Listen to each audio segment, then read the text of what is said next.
সোণৰ দাম বৃদ্ধি হৈ প্ৰায় 2 লাখ টকাৰ ঘৰ চুং আৰু ইয়াৰ লগে লগে ৰাইজে হেনো মূৰে কপালে হাত দিছে যে কি হ'ব এতিয়া। কিন্তু মোৰ ডাঙৰ প্ৰশ্নটো হ'ল যে সোণক লৈ মানুহৰ ইমান আগ্ৰহ কিয়? সোণ সম্পত্তি হয় জানো? প্ৰশ্নটো নিশ্চিতভাৱে অবান্তৰ যেন লাগিব পাৰে আপোনাৰ, কাৰণ সকলোৰে ধাৰণা যে সোণ বিপদৰ বন্ধু, পৰিয়ালৰ বাবে এক ডাঙৰ সম্পত্তি। কিন্তু মোৰ ব্যক্তিগত বিবেচনাত ভাৰতৰ দৰে দেশ এখনত সোণ কেতিয়াও সম্পত্তি হৈ উঠা নাই বা কোনো কাৰণত সোণ বিপদৰ বন্ধুও নহয়।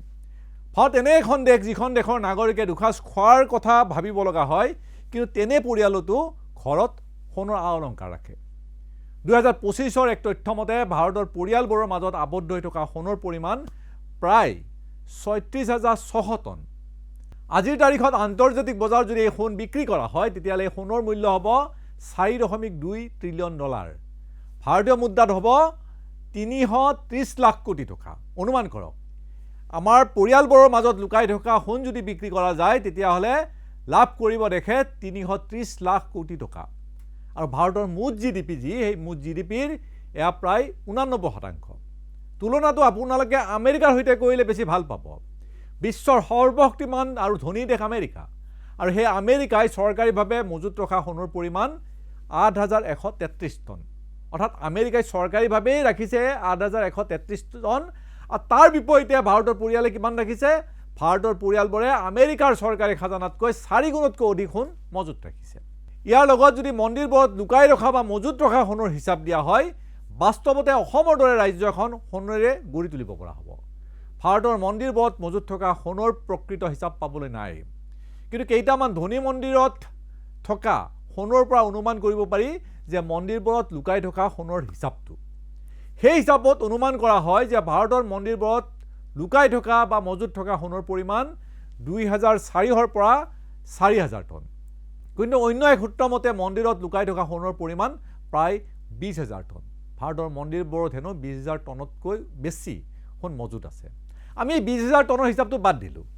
যদি সেই হিচাপটো বাদ দি আমি মন্দিৰত লুকাই থকা সোণৰ পৰিমাণ 2005 পৰা 4,000 টন বুলিও ধৰি লওঁ, তেতিয়াহ'লেও সেই সোণৰ মূল্য আজিৰ আন্তৰ্জাতিক বজাৰত হৈ পৰিব ভাৰতীয় মুদ্ৰাত 22 পৰা 36 লাখ কোটি টকা। এতিয়া কল্পনা কৰক, ঘৰত মজুত থকা আৰু মন্দিৰত লুকাই থকা সোণ যদি আপুনি লগ কৰে আন্তৰ্জাতিক বজাৰত বিক্ৰী কৰি দিয়ে, তেতিয়াহ'লে 340 লাখ কোটি টকাতকৈ বেছি টকাৰ গৰাকী হ'ব পাৰে আমাৰ দেশ। যদি ভাৰতৰ 32 কোটি পৰিয়াল থকা বুলি আপুনি ধৰি লয়, আৰু সেই 340 লাখ কোটি টকা এই পৰিয়ালৰ মাজত যদি সমানে আপুনি বিতৰণ কৰি দিয়ে, তেনেহ'লে প্ৰতিটো পৰিয়ালে 11 লাখ টকাতকৈ অধিক টকা লাভ কৰিব। প্ৰতিটো পৰিয়ালে নিশ্চিতভাৱে নিমিষতে ভাৰতৰ পৰা দৰিদ্ৰতা নিৰ্মূল হ'ব। কিন্তু বাস্তৱতে এয়া অসম্ভৱ। ভাৰতত সাধাৰণতে পৰিয়ালে সোণ কিনে কিন্তু বিক্ৰী নকৰে। মন্দিৰে সোণ দান হিচাপে গ্ৰহণ কৰে, কিন্তু অন্যক দান হিচাপে নিদিয়ে। আমাৰ পৰিয়ালবোৰত সোণ বিক্ৰীক সহজভাৱে গ্ৰহণ কৰা নহয়। বহু পৰিয়ালে সোণ বিক্ৰীক পাপ বুলি ধৰি লয়। পৰিয়ালৰ কঠিন বেমাৰ আজাৰত প্ৰয়োজনত কাৰোবাৰ পৰা মাহেকত 10% সুতত টকা ধাৰে ল'ব, কিন্তু সোণ ঘৰত থাকিলেও সোণ বিক্ৰী নকৰে। কোনো পুৰুষে যদি মহিলাৰ সোণ বিক্ৰী কৰিব লগা হৈছে, তেতিয়াতো কথাই নাই। সেই পুৰুষক সমাজে বিভিন্ন ধৰণৰ প্ৰশ্ন কৰিব, তেওঁৰ পুৰুষত্বক লৈও যেন সন্দেহ প্ৰকাশ কৰিব। সোণ বিক্ৰী কৰিব লগা হোৱা মানে আমাৰ পৰিয়ালবোৰত কন্দা-কটা আৰম্ভ হয়। অতি নগণ্য সংখ্যক মানুহ আছে যিয়ে আৰ্থিক সংকটৰ সময়ত সোণ বিক্ৰী কৰে, তাকো চৰম অশান্তিত। একেবাৰে উপায় নাই, সাংঘাতিক পৰিয়ালৰ অশান্তি, তাৰ পাছতহে সোণ বিক্ৰী কৰাৰ সিদ্ধান্ত কোনোবাই লয়, কাটচিত লয়।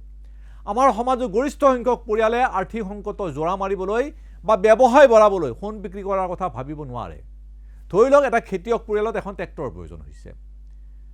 হাতত ধন নাই, কিন্তু পৰিয়ালৰ মহিলাসকলৰ সোণৰ গহনা আছে। সেই গহনা বিক্ৰী কৰি তেওঁলোকে সহজে ট্ৰেক্টৰখন ল'ব পাৰে। ট্ৰেক্টৰখন পালে নিশ্চিতভাৱে পৰিয়ালৰ উপাৰ্জন বাঢ়িব। কিন্তু কোনো কাৰণতে পৰিয়ালে সেই কাম নকৰে, কাৰণ সোণ বিক্ৰী মহাপাপ বুলি ধৰি লয় আমাৰ সাধাৰণ মধ্যবিত্তৰ পৰিয়ালবোৰে। দৰকাৰত লঘোণে থাকিব, কিন্তু সোণ বিক্ৰী কোনো কাৰণত নকৰে। বেংকত জমা যদি ধন আছে, তেতিয়াহ'লে সেই ধন খৰচ কৰিলে পৰিয়ালৰ কাৰো আপত্তি নাথাকে। কিন্তু সোণ বিক্ৰী কৰি অভাৱ দূৰ কৰাৰ কথা আমাৰ পৰিয়ালবোৰে কাহানিও ভাবিবই নোৱাৰে। সেই সোণ সম্পত্তি হ'ব নোৱাৰে, সহজ ভাষাত বিপদৰ বন্ধুও নহয়। আমাৰ দেশে বিভিন্ন সময়ত আৰ্থিক সংকটৰ মুখামুখি হৈছিল। 1962 চনৰ চীনৰ যুদ্ধৰ কথা আপোনালোকে জানে, 1965 চনত ভাৰত পাক যুদ্ধ, 1991 চনত দেশৰ সাংঘাতিক অৰ্থনৈতিক সংকট, আৰু 2020 চনৰ কোভিড মহামাৰীৰ কথা আপোনালোকে জানে। সেই সময়ত দেশৰ চৰকাৰে মন্দিৰসমূহত যিসমূহ সোণ জমা আছে সেই সোণ দান কৰাৰ কাৰণে আহ্বান জনাইছিল। কিন্তু দেশৰ সেই সংকটৰ সময়ত ন্যূনতম 4,000 সোণ মজুত থকা মন্দিৰবোৰে দেশক সোণ দিবলৈ অপাৰগতা প্ৰকাশ কৰিলে। বিভিন্ন বিতৰ্ক হ'ল যে কিয় এই সোণ দেশক দিব লাগে, বিপদৰ সময়তো এই সোণ দিয়া নহয় কোনো কাৰণত, তেনেধৰণৰ মন্তব্য প্ৰকাশ কৰিলে এই মন্দিৰৰ যিসকল কৰ্মকৰ্তা আছে।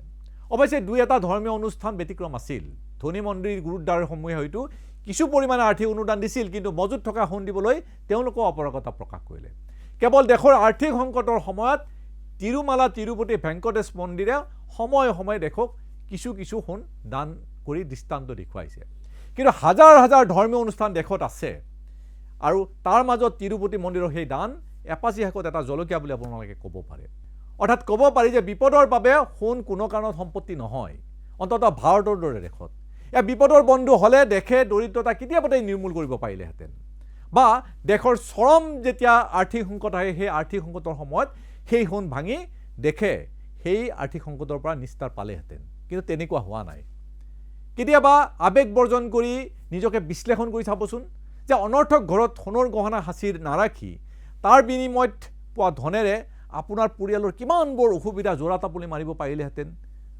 হয়তো বহুতৰ সোণ বিক্ৰী কৰি সুখতো থাকিব পাৰিলেহেঁতেন বিভিন্ন ধৰণৰ অসুবিধাৰ ক্ষেত্ৰত। কিন্তু আমি সেয়া নকৰোঁ, কাৰণ সোণ কোনো কাৰণত ভাৰতৰ দৰে দেশত সম্পত্তি নহয়, সোণ বিপদৰ বন্ধুও নহয় আমাৰ বাবে।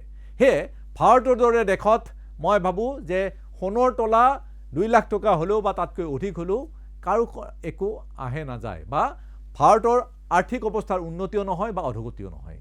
সোণ কোনো কাৰণত সম্পত্তি হ'ব নোৱাৰে আমাৰ দৰে দেশত। ধন্যবাদ।